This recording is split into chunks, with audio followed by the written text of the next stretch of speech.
نحمدہ ونصلی علی رسول الکریم اما بعد۔ ایک صاحب نے پوچھا ہے کہ انڈیا پاکستان میں عید الفطر کی صورتحال کیا ہے؟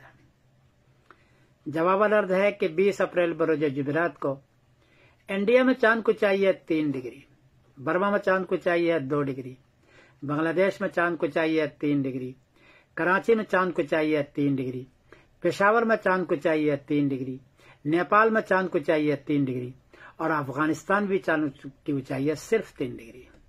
3 ڈگری میں چاند نظر نہیں آتا، اس لیے 20 اپریل بروز جمعرات کو کسی حال میں چاند نظر نہیں آئے گا۔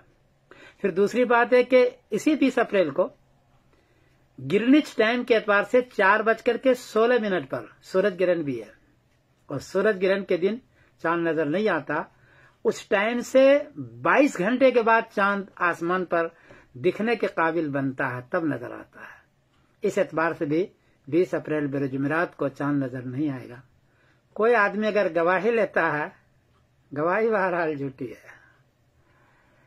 21 اپریل بروز جمعہ کو انڈیا میں چاند کو چاہیے 16 ڈگری، برما میں چاند کو چاہیے 15 ڈگری، بنگلہ دیش میں چاند کو چاہیے 15 ڈگری، کراچی میں چاند کو چاہیے 16 ڈگری، پشاور میں چاند کو چاہیے 16 ڈگری، نیپال میں چاند کو چاہیے 15 ڈگری، اور افغانستان میں چاند کو چاہیے 16 ڈگری۔ چونکہ 10 ڈگری سے کافی اونچا ہے، 10 ڈگری میں چاند نظر آنا شروع ہوتا ہے، کافی اونچا ہے، اس لیے 21 اپریل بروز جمعہ کو چاند نظر آئے گا، واضح نظر آئے گا، دیر تک رہے گا۔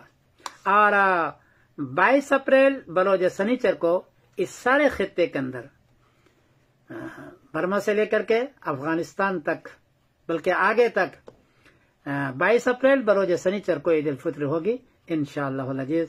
میں سمیر الدین قاسمی بول رہا ہوں مانچسٹر انگلینڈ سے۔ السلام علیکم ورحمۃ اللہ وبرکاتہ۔